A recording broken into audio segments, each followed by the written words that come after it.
আহ, সত্যি এই যে মিডিয়া থেকে যা শুনতে পেয়েছি গতকাল, এবং কিছু ছাত্রছাত্রীরাও ফোন করেছে রাত্রিবেলায়, যে ত্রিপুরা মধ্যশিক্ষা পর্ষদের যিনি প্রেসিডেন্ট, উনি 3 দিন আগে যা বয়ানটা দিয়েছেন, বলেছেন যে বাংলা এবং রোমান হরফে ককবরক বিষয়টা লেখা যাবে, এবং যে বিষয়টাতে নিয়ে বহু আলোচনা চলছিল এটা প্রায় সমাধানের দিকে চলে গেছে। হঠাৎ করে উনি নাকি গতকাল বয়ান দিয়েছেন যে ওনার করার কিছু নেই, এবং বাংলা স্ক্রিপ্টে ককবরকটাকে লিখতে হবে।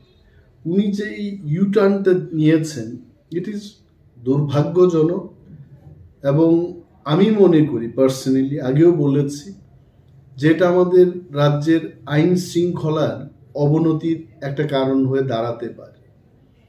ককবরক বিষয়টা আজকে থেকে 17-18 বছর আগে যেভাবে চলছিল, বাংলা এবং রোমান হরফে এটা লেখা হতো, হঠাৎ করে এইবার রোমান হরফে লেখা যাবে না, এই বিষয়টা কিন্তু এটা এখানেই থেমে থাকবে না। এবং আমি কেন বলছি বারবার যে আইন শৃঙ্খলার অবনতি হবে, student community will come up with agitation. আন্দোলন হলে কি হবে? স্ট্রাইক হবে, বন্ধ হবে, এক জায়গার মানুষ অন্য জায়গায় যেতে পারবে না, ব্যবসা বাণিজ্যের ক্ষেত্রে, মানুষের দৈনন্দিন জীবনে এটা কিন্তু তার একটা এফেক্ট, ব্যাড এফেক্ট চলে আসবে। তো আমি as a leader of opposition এখনো বলছি যে এই বিষয়টাকে মাননীয় মুখ্যমন্ত্রী, যিনি ওই দপ্তরেরও মন্ত্রী, ওনাকে দেখা উচিত। No one should play wrong politics with this. কারণ দিনের শেষে আমি বলছি একটা কথা, যে কিছু একটা যদি হয় ত্রিপুরাজ্যে, the first man who will be blamed is CM doctor Manik Saha. কে কাকে কি সাজেশন দিয়েছে, কার সাজেশনে এটা হচ্ছে, বোর্ড প্রেসিডেন্ট 3 দিন আগে যেটা বলেছে যে ককবরকটাকে রোমান হরফেও লেখা যাবে, বাংলায়ও লেখা যাবে, এই লোকটা হুট করে 3 দিনের পর এই ধরনের বয়ান নিয়ে আসবেন। I am sure something is being played behind the curtain, কিছু একটা চলছে।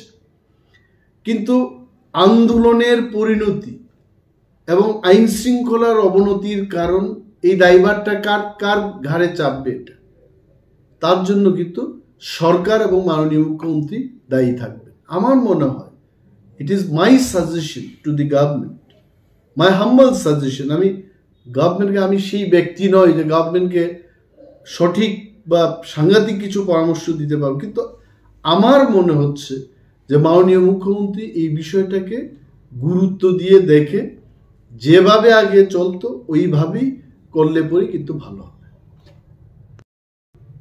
প্রথম ব্যাপার হচ্ছে যেটা আপনি জিজ্ঞেস করেছেন, যে আমাদের এখানে কোনো ইনফ্রাস্ট্রাকচার নেই। এই ব্যাপারে কিন্তু আমি আগেও বলেছি, 17 বছর ধরে রোমান স্ক্রিপ্টে যারা লিখছে তাদের পেপার কারেকশন হচ্ছে।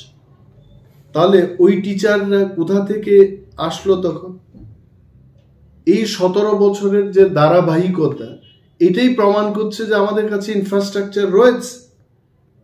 এবং ত্রিপুরায় এমন কোনো টিচার নেই, আমি দায়িত্ব নিয়ে বলছি, ত্রিপুরায় যারা পড়াশোনা করছে টিবিএসসি থেকে, ক্লাস 1 থেকে ABCD পড়ানো হয়ে থাকে, রোমান স্ক্রিপ্ট কেন জানবে না? 1 নম্বর। 2 নম্বর, এই যে CBSCর লেটারের অপেক্ষায় আছেন এবং সেই কারণেই TBSC সিদ্ধান্ত নিতে পারছে না, উনি এটাই তো বলেছেন। My question to the board president is TBSC running on the instruction of CBSE? TBSC is a state subject, এটা রাজ্য সরকার কর্তৃক নিয়ন্ত্রিত। এবং যদিও শিক্ষার ব্যাপারটা এটা not only state matter, not only central গভর্নমেন্টের ম্যাটার, এটা কনকারেন্ট লিস্ট, অর্থাৎ রাজ্য সরকার এবং কেন্দ্রীয় সরকার শিক্ষানীতি তৈরি করে থাকে।